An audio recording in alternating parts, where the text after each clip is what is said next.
소리엘이 부른 것 같은데, 그래서 우리들에게 많이 낯익은 그런 구절이 되기도 합니다. 청년, 청년하면 어디 나이를 어느 정도 하면 좋겠어요? 뭐 한 2년 전인가요? 유엔에서 발표한 것에 의하면 60세 이하를 청년으로 하더라고요. 좀 과하지 않았나 싶어지긴 하는데, 우리나라의 법에 청년 고용 촉진법이라는 것이 있습니다. 여러 가지 청년 실업 문제가 대두되다 보니까 법으로까지 정해져 있어요. 거기에 의하면 15세에서 29세까지를 청년으로 이렇게 규정을 하고 있고, 가슴이 내려앉아요. 그런데 이제 그 대통령령으로 그게 이제 국회에서 만든 법은 그렇고, 대통령령으로 거기에 부칙으로 취업을 하지 않은 사람은 34세까지를 그 청년 고용 촉진법에서 후원을 하는 청년으로 규정을 하고 있습니다. 청년이라는 말이 푸를 청자를 쓰는 거예요. 그러니까 푸른 세대죠. 푸른 세대. 소년이라는 말, 이런 말을 소년, 청년, 장년, 중년, 노년, 이런 말을 우리가 언제부터 썼을까? 이 옛날 이 조선시대, 고려시대 이런 말 이게 없었다고 그래요. 1900년에 들어와서야 우리가 소년이라는 단어로 어린 세대죠. 소년이라는 말로 다 아우르다가 1910년, 15년 그 어간에 일본, 중국 이런 데서 잡지가 나오기 시작하는데, 청년이라는 잡지가 나오면서 요 세대를 아우르기 시작했다라는 거죠. 소년과 청년이 있는데, 소년도 아닌 것이 청년도 아닌 것이 그 사이에 들어온 것이 이제 청소년이 되는 거죠. 청년이라는 말에 청년, 푸른 세대인데 푸를 청자를 쓰는 건데, 거기에 이제 한 글자를 붙여서 우리가 뭐라고 그러냐면 청춘이라고 하죠. 근데 청춘은 푸른 봄, 그러니까 푸른 봄빛 세대가 아마 청춘. 김광석인가요? 항상 청춘인 줄 알았는데, 그런데 우리가 어느새 30이 되고 40이 되고 이렇게 노년이 되어 갑니다. 아마도 단군 이래 지금 우리 대한민국이 가장 번영한 세대가 아닌가라고 생각합니다. 광교토 대왕 때 면적으로는 제일 넓은 땅을 차지했을런지 모르지만, 아마도 그때 왕족들, 귀족들만 이 풍요를 누리고 잘 살았지, 대부분의 고려 유민들은 전쟁터에서 또 이 만주벌판 그 북방에서 굉장히 어렵게 삶을 살지 않았을까라는 생각을 하게 됩니다. 지금 우리나라 난민 문제도 있지만 전 세계에 약 700만 명이 흩어져 있대요. 중국에 250만, 미국하고 캐나다에 한 250만, 벌써 그것만 한 500만 명 되고, 전 세계에 이렇게 다녀보면 한국 사람이 없는 곳이 없어요. 아프리카에도 다 가 있고, 그렇죠. 약 750만, 우리 지금 외교부에 이렇게 등록되어 있는 그 통계 숫자를 보면 그 정도 된다고 합니다. 전 세계 어디에 가서 우리 그 대한민국의 여권, 그 소위 패스포드 여권 파워가 있는데, 이 국가별로면 서열 몇 위 안에 들어갑니다. 그 여권으로 통과할 수 있는 나라가 대부분 전 세계, 우리 미국 그 다음인가 그렇게 정도 되는 그런 여권 파워를 가지고 있는 나라가 되어 있죠. 작은 땅덩어리에서 5천만 정도 되는 대한민국이 전 세계에 이렇게 경제력을 과시하는 그런 나라가 되었습니다. 그럼에도 불구하고 우리가 이제 아까 청년 고용 촉진법을 왜 만들냐면, 청년 실업이 그만큼 심각한 수준에 있죠. 해마다 기록을 갱신해서 올해도 청년 실업이 소위 취준생들까지 포함을 하면 굉장히 높은 수치에 이 나라에서 사회에서 염려할 정도의 그런 수준에 지금 되어 있습니다. 청년들의 상황이 쉽지 않아서 그것을 예견하고 있던 서울대학교 어떤 교수가 아프니까 청춘이다라는 책을 써가지고 굉장히 많이 팔리고 베스트셀러가 되고 온갖 곳에 이렇게 강연도 다니고 그러고 있습니다. 청년들이 삶이 어려워지니까 이제 3포 세 가지를 포기한다고 조금 있으니까 5포, 7포 이제는 모든 걸 다 포기할 수 있는 건 다 포기한다 해가지고 이제 셀 수 없이 포기하니까 N포 세대 무한대가로 포기한다는 거죠. 그런 세대가 청년 세대가 되었습니다. 그래도 나라에서 또 사회에서 상당히 걱정과 염려를 많이 해서 우리는 우리의 젊었을 때 이 생각도 못했던 것이 청년 수당이라는 거거든요. 청년 수당이라는 것을 지급하는 지자체도 이렇게 생겨나고 청년 희망 재단이라는 것도 만들어서 이렇게 하고 있는데 사실은 그런 것들이 제대로 이렇게 피부에 와닿는 도움은 되지 못하고 있는 실정이 아닌가라고 생각을 하게 됩니다. 성경에 몇 안 되는 청년이라는 주의 청년 오늘 3절에 보면 주의 청년이 죽게 나오는 이것을 시편에서 노래로 부르고 있다는 거죠. 이 시편을 이제 이번 한 주간 동안 우리가 매일 성경을 따라서 이렇게 묵상을 하니까 시편을 묵상을 하는데, 그러면서 이제 한편의 마음에 드는 생각이, 우리의 민족 시는 뭐가 있을까? 대한민국 사람 하면 우리 한민족, 우리 하면 떠오르는 시가 있나? 누구든지 그 시를 읊조리고 또 가슴이 뭉클해지고 한국 사람으로서 긍지와 자긍심과 그런 민족적인 정서를 공유할 수 있는 민족적인 시가 있나 이런 생각을 좀 해봤습니다. 일제시대 때는 뭐가 있었냐면 이 새야새야 파랑새야라는 것이 어린아이 동요로 불려졌는데 대부분 사람들이 그것을 불렀다고 해요. 새야새야 파랑새야 녹두밭에 앉지 마라. 녹두꽃이 떨어지면 청포장수 울고 간다. 뭐 조수미도 이 노래를 불렀다고 하니까. 그런데 그 동학혁명 당시에 일본군의 군복이 푸른색이었답니다. 그래서 이제 그 노래를 어떻게 해석하느냐 여러 가지가 있는데 그 중에 아주 많이 지지를 하는 것이 그 파랑새는 일본군을 이야기하고 녹두는 전봉준 장군이 녹두 장군으로 불려져서 그것이 떨어지면 청포장수는 일반 백성들이 울다라고 하는 거죠. 그 민족의 그 당시 상황을 그렇게 노래했다고 하는 것입니다. 뭐 그런 거 말고 또 뭐가 있을까? 김소월의 진달래꽃 아마 그 정도가 우리 민족의 시 있을 것 같습니다.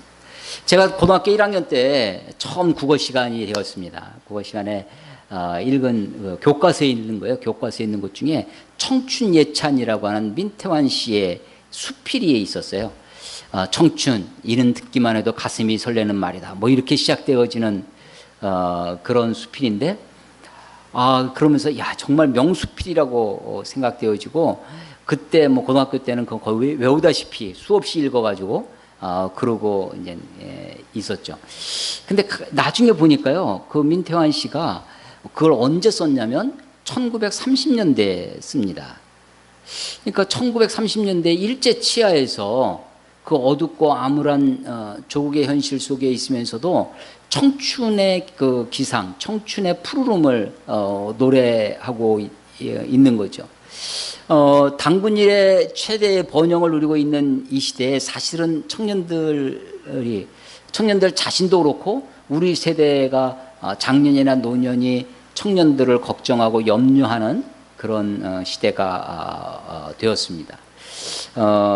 옛날에는 다 대부분 사회의 젊은이들이 다 대부분 가난하고 대부분 힘들고 대부분 어렵고 대학을 뭐 저희 때만 해도 80년대만 해도 15%에서 20%밖에 대학을 안 가던 시절이었으니까 대학 안 가고도 얼마든지 사회생활하고 얼마든지 꿈을 가지고 그랬었는데 지금은 대부분이 대학을 가고 있죠.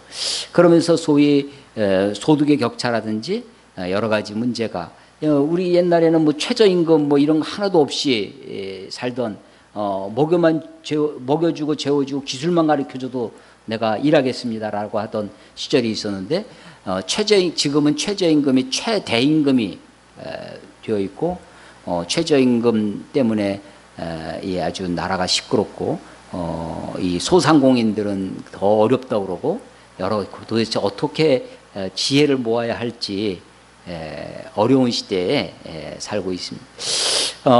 오늘 이 시는 이 시편 110편은요 구약의 시편 중에 많은 150편이 있는데 150편의 시편 중에 굉장히 중요한 구절입니다. 아마 이 시 중에 히브리인들이 좋아하는 시하면 손꼽으라고 그러면 시편 23편 여호와는 나의 목자시니 시편 1편 복 있는 사람은 아마 이제 그런 정도일 겁니다. 그런데 성경에 물론 모든 것이 다 하나님의 말씀이지만 특별히 신약 성경에서 예수님이 시편 가운데 이 110편의 말씀을 인용을 하시면서 그분이 예수님이 그리스도이심을 보여주는 아주 중요한 성경 구절이 바로 110편입니다. 110편은 이렇게 시작됩니다. 1절에 여호와께서 내 주에게 말씀하시기를 내가 내 원수들로 내 발판이 되게 하기까지 너는 내 오른쪽에 앉아 있으라 하셨도다. 누가 누구에게 말하는 거냐면 여호와께서 내 주에게 말씀하는 거예요. 우리말은 여호와 내 주 이렇게 되어 있죠. 그런데 이제 히브리어 성경에는 앞에 있는 여호와를 야훼인데 이게 이제 다 똑같이 이 히브리인들이 그 이름을 잘 못 불렀다는 거 아니에요? 여호와라는 말을 못 불렀어요. 그래서 이 말이 나의 주님 아도나이라는 말로 대체해서 쓰고 대체해서 불렀어요. 그러니까 아도나이 나의 주님이라고 기록된 것은 사실은 원래 뭐로 기록이 됐어야 되냐면 야훼라고 기록이 됐어야 되는 거예요. 그래서 우리는 이제 그것을 살려서 여호와 뒤에 것은 내 주 이렇게 되어 있는데 이 표준 세번역 우리말 표준 세번역이라든지 혹은 NIV라고 하는 영어 성경은 똑같이 the Lord예요. Lord 주님이에요. 내 주께서 내 주에게. 그래서 앞에 있는 주는 뭐고 뒤에 있는 주는 뭐냐라고. 그래서 구약은요. 구약의 히브리인들은 그 구약의 이스라엘 사람들, 구약만 가지고 있는 유대인들이죠. 유대인들은 하나님이 어떤 하나님이냐면 그들이 아주 철저하게 믿는 게 있어요. 유대인들이 철저하게 믿는 것. 하나님은 유일하신 하나님이시다. 유일신 하나님, 유일하신 여호와. 한 분이신 하나님을 그런데 어떻게 예수님도 하나님이냐라고 하는 거죠. 그런데 여기 보면 시편의 다윗이 지금 뭐라고 하냐면 여호와께서 내 주에게 말씀하신다는 거예요. 주님이 내 주님에게 이야기한다. 그러니까 주가 두 분이에요. 두 분이 나오는 거예요. 그런데 이것을 요 시편 110편의 1절의 이 말씀을 예수님이 똑같이 구약 성경을 목숨처럼 지키고 있었던 바리새인들, 그 당시 예수님 시대의 바리새인들과 서기관들에게 동일하게 이 말씀을 시편 110편의 말씀을 인용해서 자기가 그리스도임을 보여주고 있다. 그러니까 여호와께서 내 주에게, 그러니까 하나님이 성자 예수님에게 하시는 말씀으로 그렇게 이 시편을 인용하고 있다는 거예요. 우리 성경 한번 구절을 오늘은 성경 구절 찾을 게 좀 많아서 제가 친절하게 몇 구절 이렇게 해왔습니다. 마태복음 22장 46절인데요. 여기 이제 바리새인 이게 너무 흐리네요. 바리새인들이 등장하죠. 바리새인들이 모였을 때 예수께서 그들에게 물으시되 너희는 그리스도에 대하여 어떻게 생각하느냐. 그리스도 메시아라는 거예요. 예수님께서 질문하고 대부분 바리새인들이 예수님께 물어보는데 몇 안 되는 구절에 예수님이 물어보시는 장면이 있어요. 자, 이 예수님이 그들에게 물으시되 너희는 그리스도에 대해 어떻게 생각하느냐. 누구의 자손이냐. 대답하되 바리새인들이 대답하는 거예요. 다윗의 자손이다. 그리스도는 다윗의 자손. 그래서 다윗의 자손은 메시아, 그리스도의 또 다른 호칭이 되는 거죠.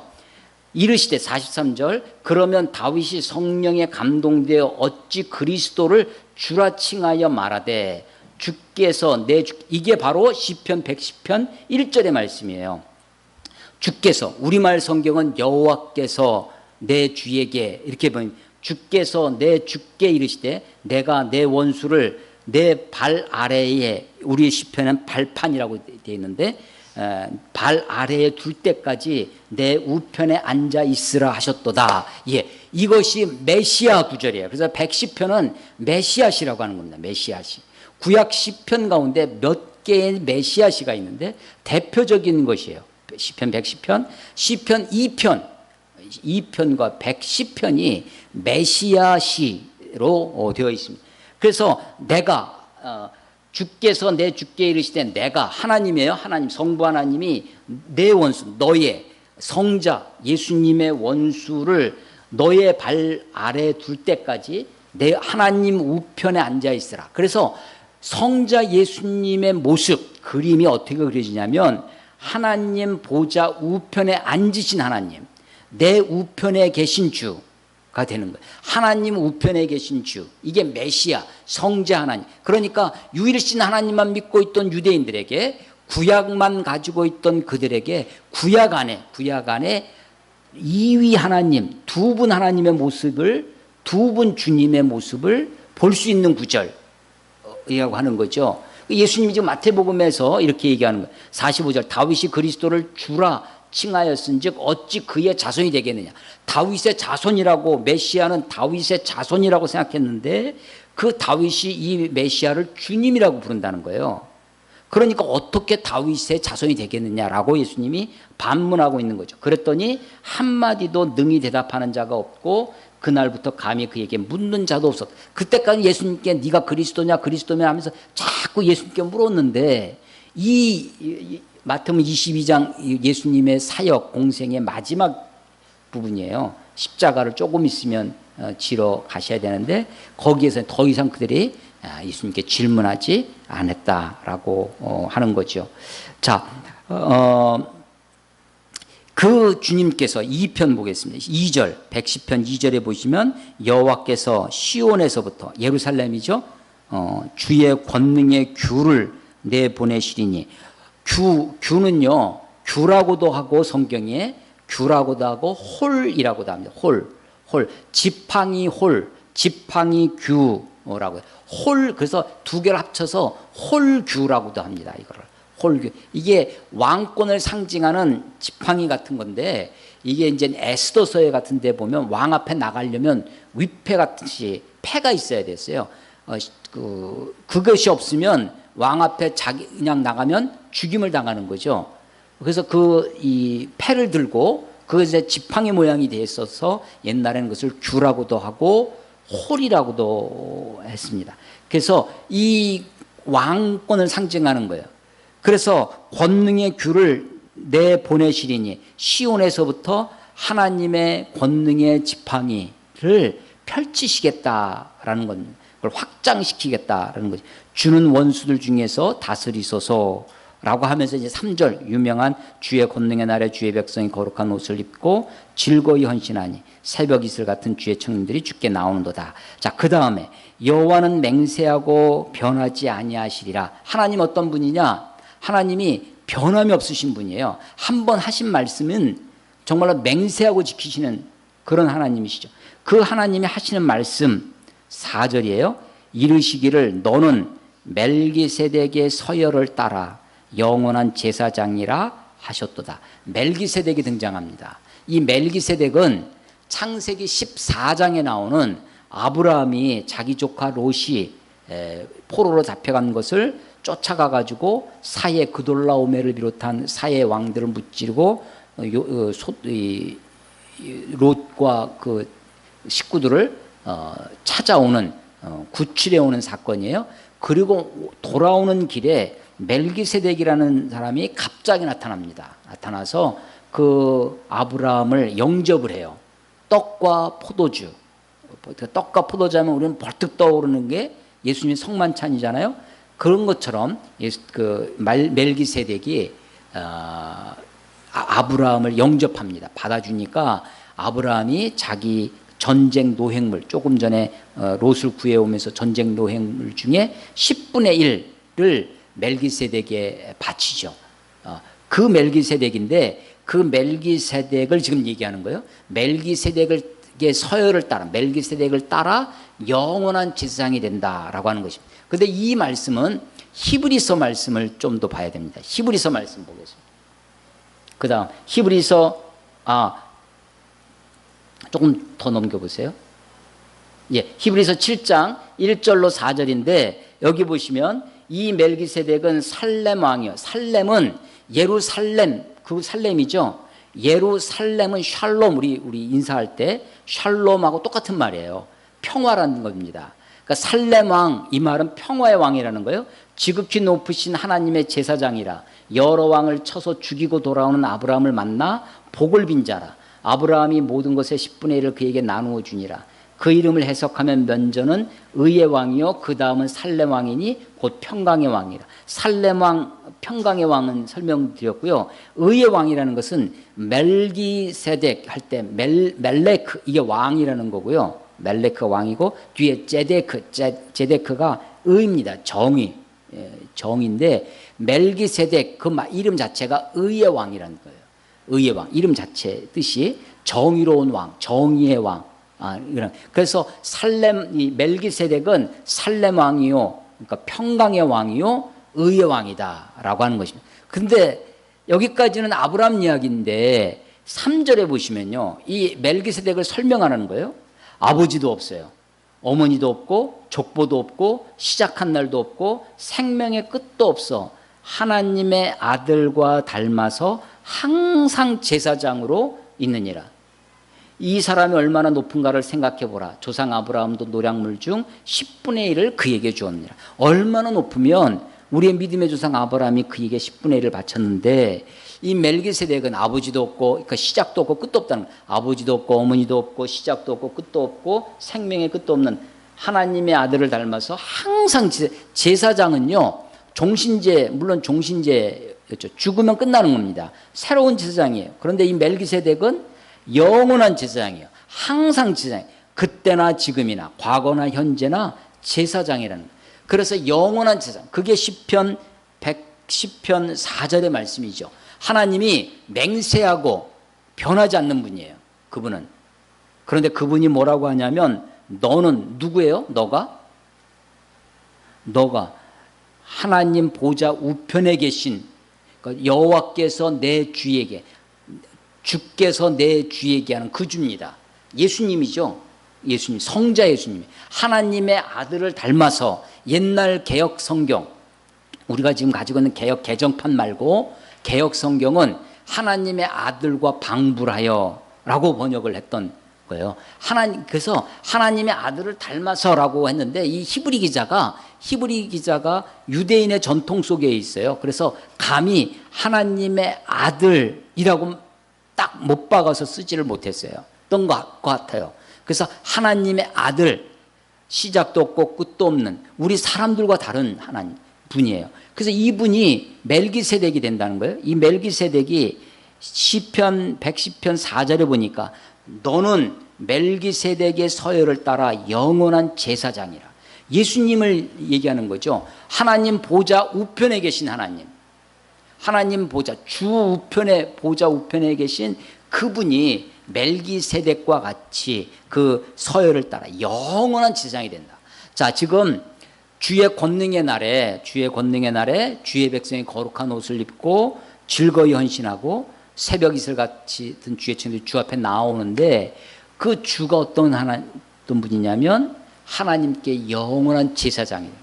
주의 백성들이 주님 앞에 나올 때 이 백성들에게 필요한 것이 있습니다. 주의 청년들이 주님 앞에 나올 때 필요한 것이 있는데 누군가 그 청년들을, 그 주의 백성들을 하나님께로 소개하고 안내하고 인도할 중보자가 필요한 거예요. 제사장이 누구냐면 하나님과 인간을 연결해 주는 중보자죠. 영원한 제사장이에요. 그래서 다른 제사장들은 자기가 자기 죄를 속하기 위해서, 제사장도 자기 죄를 속죄하기 위한 속죄제를 드려야만 제사장 역할을 할 수 있었습니다. 왜냐하면 제사장 역시 죄인이기 때문에 그렇죠. 그런데 이 영원한 제사장 멜기세덱의 서열을 따라 이 성부 하나님은 우리와 같이 시험을 받으신 자지만 죄가 없으신 분입니다. 그분은 하나님과 우리의 대제사장이 되셔서, 영원한 대제사장이 되셔서 하나님과 우리 사이에 중보자가 되어진 것입니다. 권능의 날에, 주의 권능의 날에 주의 백성들이 주 앞에 나오는데 이 백성들은 완전한 백성이 아닙니다. 주의 청년들이 주님 앞에 나오지만 이 청년들에게 필요한 분이 있어요. 누가 필요하냐면 제사장이 필요합니다. 그런데 사람 제사장이 필요한 것이 아니라 영원한 대제사장이 필요한 거예요. 멜기세덱의 서열을 따라 하나님 보좌 우편에 앉으신 그분이 필요한 것입니다. 근데 이분이 오셔서 하시는 일이 있어요. 5절, 우리 110편 5절, 주 오른쪽에 계신 주께서, 누군지 아시겠죠? 예수님이에요. 주 오른쪽에 계신 주께서 그의 노하시는 날에 왕들을 쳐서 깨뜨릴 것이라. 그러니까 그날, 여기 주의 노하시는 날은 3절에는 무슨 날이에요? 권능의 날이에요. 권능의 날이 주님이 노하시는 날이에요. 그날 하시는 일이 뭐냐면 6절에 문나라를 심판하여 시체로 가득하게 하시고 여러 나라의 머리를 쳐서 깨트려요. 그래서 이 머리를 깨트리고 시체로 가득하게 해서 그것들이 다 1절에 있는 것처럼 원수들이 내 발판이 되도록, 원수들이, 내 원수가 내 발판이 될 때까지 우편에 앉아 있는 거예요. 그래서 권능의 날은 어떤 날이냐? 주께서 노하시는 날입니다. 왜 노하시느냐? 심판하시기 때문이에요. 그래서 이 날은, 이 권능의 날은, 권능의 날에 나오는 주의 백성들은, 우리말 성경은 주의 백성들이라고 번역이 되어 있는데 이것이 좀 더 다르게 번역할 수 있어요. NIV 영어 성경 같은 데 보면 your troops 입니다. 그러니까 군대예요. 하나님의 군대, 심판의, 하나님의 심판의 도구로 심판을 함께 행할 하나님의 사람들, 하나님의 군병들로 묘사되어 있는 것이죠. 자, 제가 아까 시편 중에 메시아 시가 아주 대표적인 것, 오늘 110편하고 또 하나 2편이라고 그랬어요. 자, 2편 말씀을 한번 찾아보겠습니다. 시편 2편 6절에서 9절이에요. 메시아 시입니다. 여기 보면 내가 나의 왕을 내 거룩한 산 시온에 세웠다 하시로다. 아까 시편 110편 2절에 여호와께서 시온에서부터 주의 권능의 귤을 내보내시리니, 시온에, 예루살렘에 하나님의 왕이 임하시는 거예요. 왕 중의 왕이신 그분이 임하셔서 권능의 귤을 하나님이 그분 보좌 우편에 계신 그분을 통해서 주님의 왕권을 행하시는 겁니다. 내가 나의 왕을 내 거룩한 산 시온에 세웠다 하시려다. 내가 여호와의 명령을 전하노라. 여호와께서 내게 이르시되 너는 내 아들이라. 오늘 내가 너를 낳았다. 왕은 왕인데, 왕이 분봉왕, 우리 누가 그 제국의 황제가 임명한 그런 왕이 아니라 그 왕이, 시온에서 세워지는 그 왕이 권능의 귤을 가지고 그것을 다스릴, 통치할 그 왕이 바로 하나님의 아들이라는, 너는 내 아들이라. 오늘 내가 너를 낳았도다.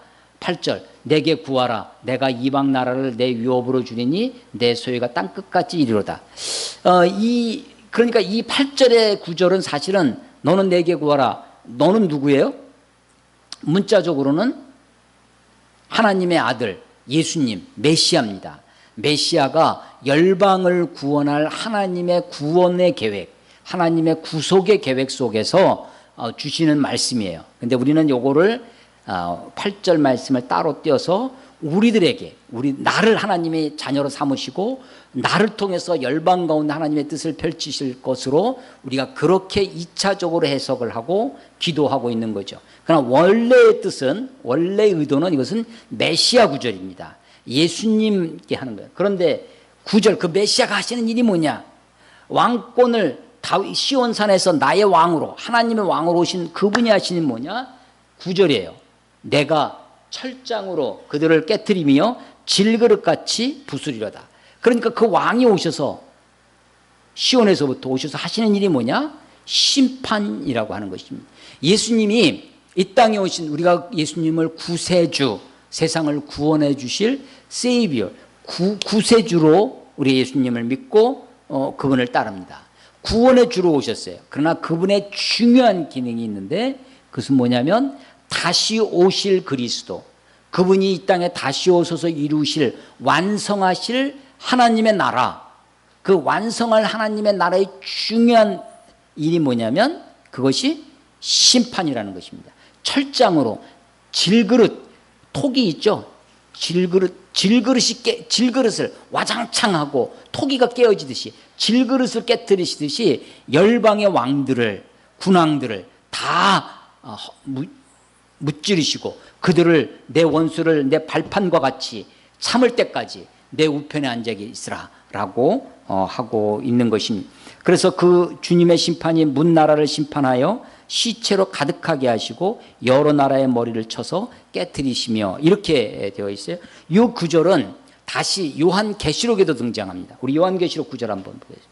요한계시록 2장 26절에 두아디라 교회에 대한 심판의 메시지를 전하시면서 26절, 이기는 자와 끝까지 내 일을 지키는 그에게 만국을 다스리는 권세를 주리니 그가 철장을 가지고 그들을 다스려 질그릇 깨트리는 것과 같이 하리라. 그래서 마지막 때, 종말의 때에 하나님, 예수님이 세상을 심판하실 때 그 모습을 그려주고 있다. 그래서 이 시편 110편은 곳곳에 이 구절들이, 110편의 구절이 102편과 더불어 예수님에 의해서 또 계시록의 히브리서의 신약의 저자들이 이 말씀을 메시아와 관계된 하나님의 나라에 도래한 구절로 이해를 했다라고 하는 것이죠.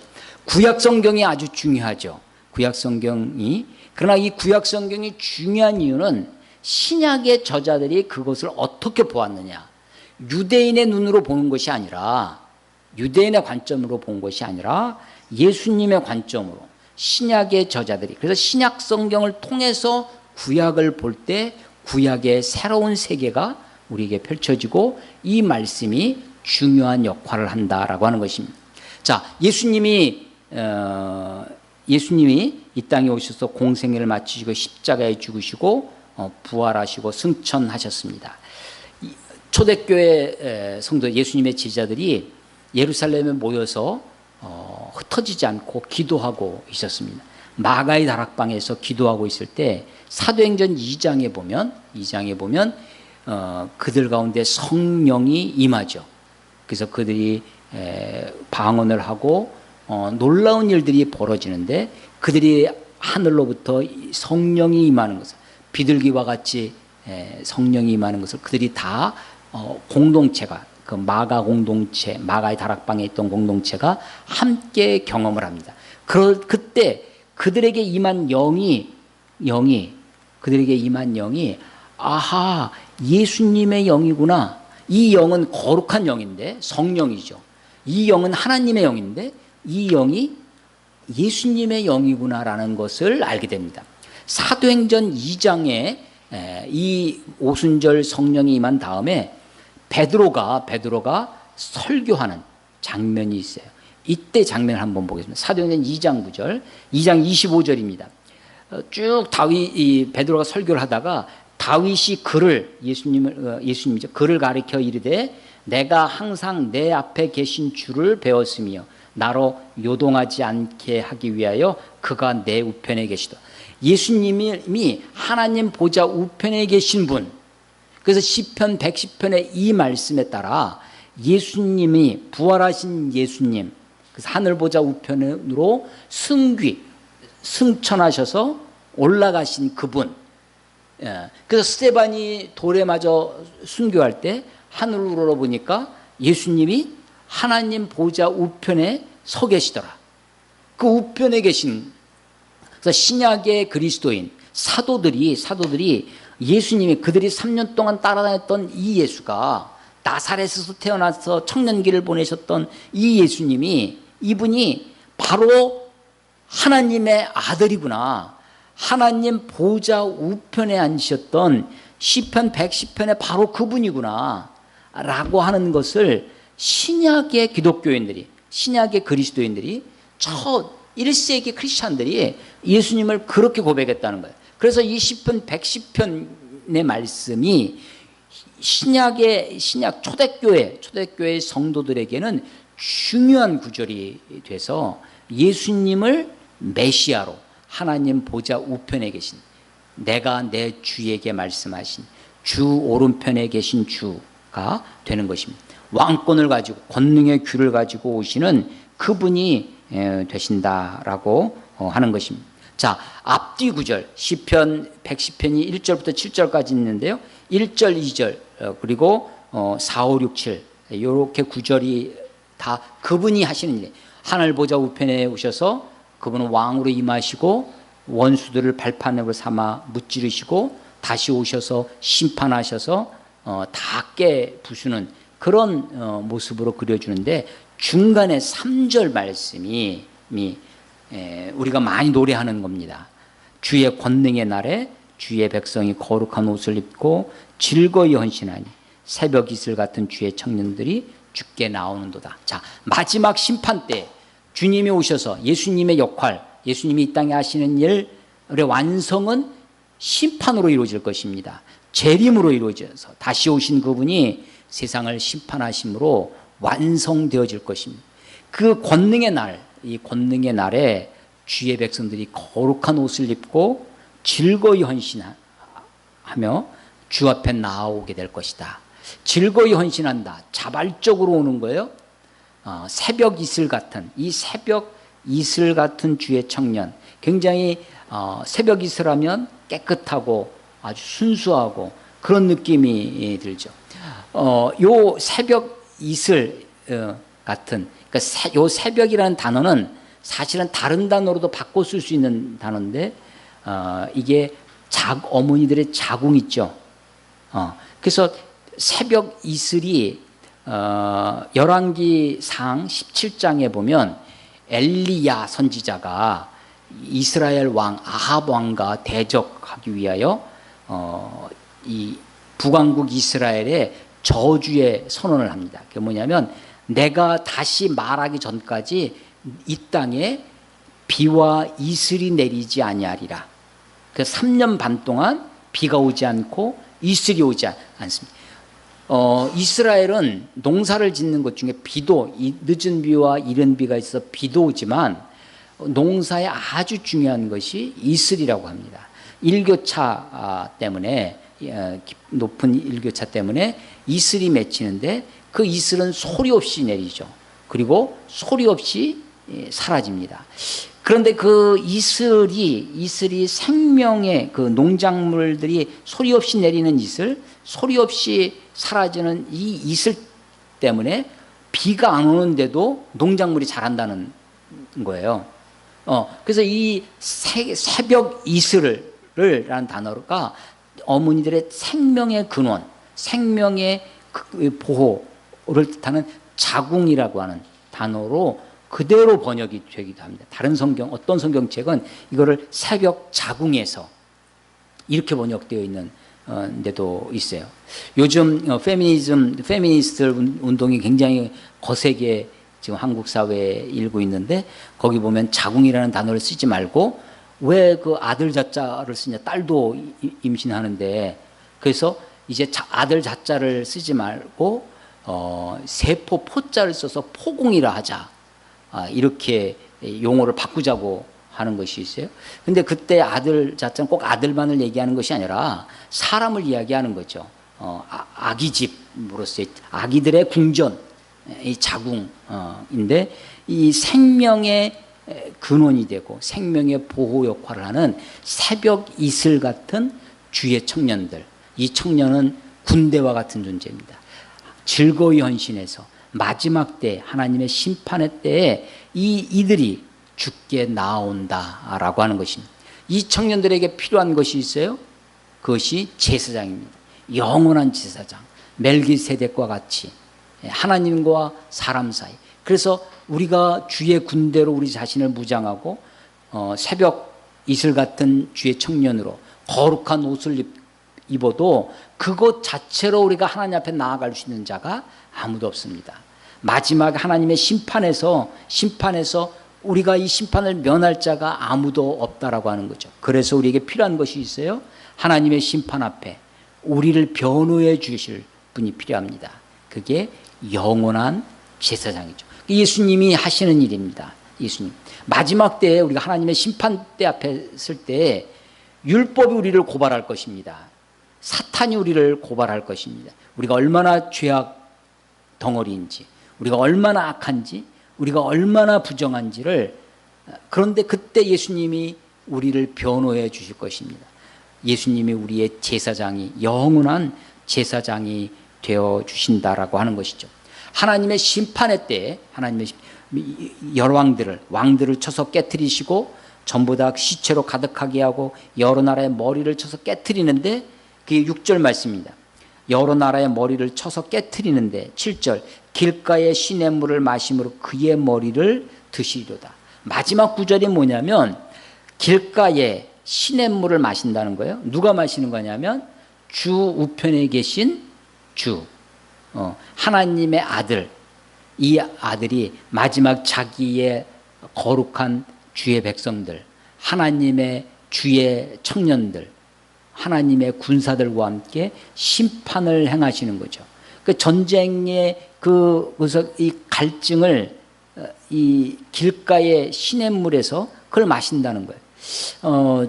저는 이 소위 때 훈련을 저는 보병으로 시작을 했기 때문에 소대 공방 뭐 이런 거를 하면 그냥 온 들판을 막 헤매고 다니다가 이 수통에 물을 한 통 이렇게 가지고 있지만 이미 다 떨어졌어요.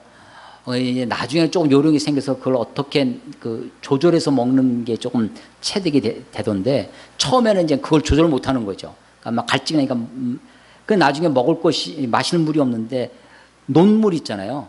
논물을 막 받아서 이렇게 떠서 먹던 그런 기억이 있습니다. 요즘 같이 녹약을 많이 안 쳤겠지 하고 제가 마음에 위로를 삼고 있지만, 그때는 그런 게 보이지 않는 거예요. 근데 이 시냇가에 전쟁의 끝에 길가의 시냇물에서 물을 떠마시는, 그러면서 물을 먹고 나서 갈증이 해소된 다음에 머리를 드는 그런 모습으로 지금 그려지고 있어요. 근데 이 머리를 든다라고 하는 것은 시편 24편에 보면 문들아 너희 머리를 들지어다. 영광의 왕이 들어가시다.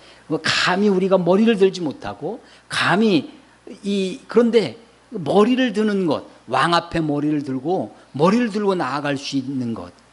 그런데 이 말은 7절에 길가의 시냇물을 마심으로 그의 머리를 드시려다. 이 구절은 마지막 성경 요한계시록 22절의 그림과 아주 잘 어울립니다. 마지막 새하늘과 새 땅이 이루어지고 그 새 예루살렘에 그 생명수의 강이 흐릅니다. 그 강이 흐르고 그 강 가해로 길가로 생명나무가 자라고 그 생명나무의 과실을 먹고 세상을 소생시키는 그런 일들이 마지막 요한계시록 22장의 모습이에요. 그래서 이 9절 7절은 요한계시록 마지막의 그림을 우리가 그려주게 되어집니다. 이 시편 110편의 이 절은 이 시는 메시아 시로 예수님을 우리가 메시아로 고백하게 되고 그리스도로, 주님으로, 이 메시아 예수님, 그리스도이신 예수님, 메시아이신 이 예수님은 구약의 다른 그리스도, 구약에 많은 그리스도가 있었어요.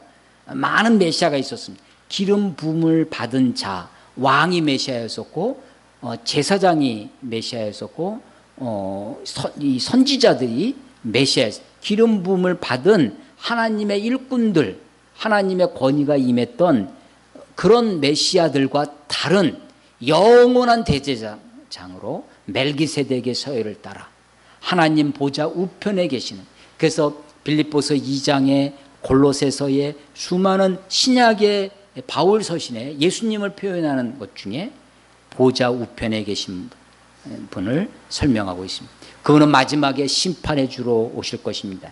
열왕들의 머리를 깨뜨리고 질그릇처럼 그들을 밟아서 원수를 예수님의 발바닥으로 삼아 때까지 보좌 우편에 앉아 계실 것입니다.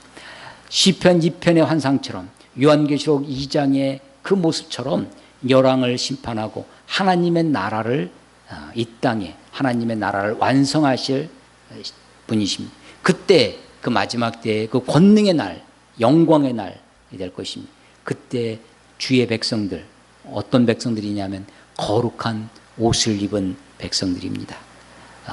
새벽 이슬 같은 주의 청년들이 주님 앞에 나올 것입니다.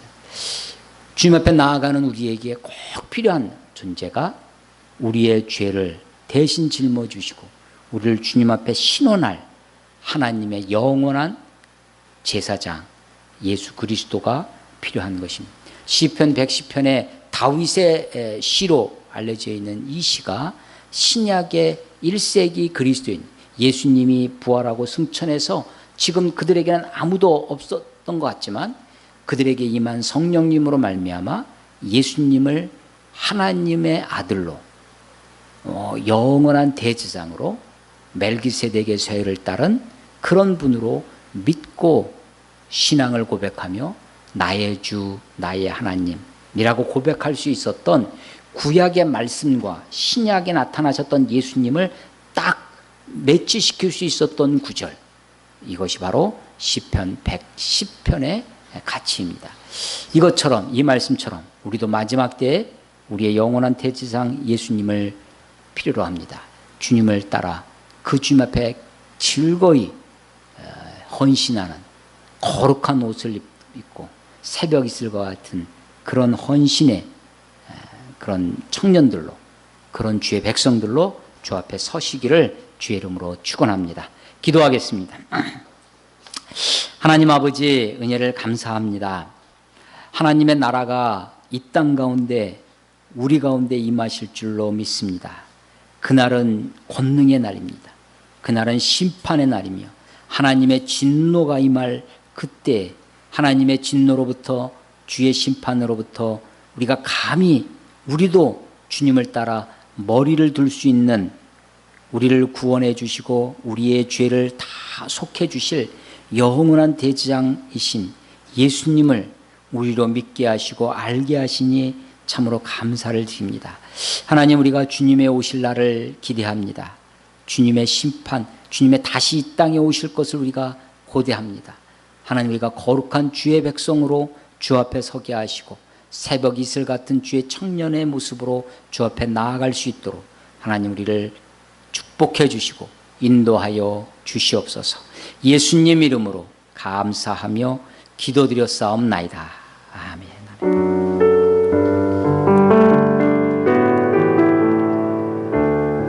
주님 말씀하시면, 주님 말씀하심 내가 나아가리다. 주님 뜻이 아니면 내가 멈춰서리다. 나의 가고 서는 것 주님 뜻에 있으니, 오 주님, 주 나를 이끄소서. 이 뜻하신 곳에 우리 다 같이 시작하겠습니다.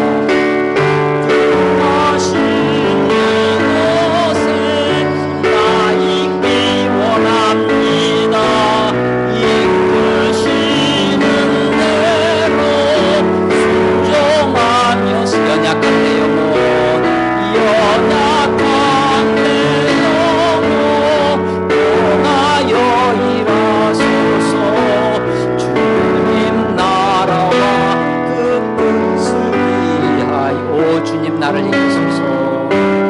오 주님 나를 이끄, 오 주님 나를 이끄소서.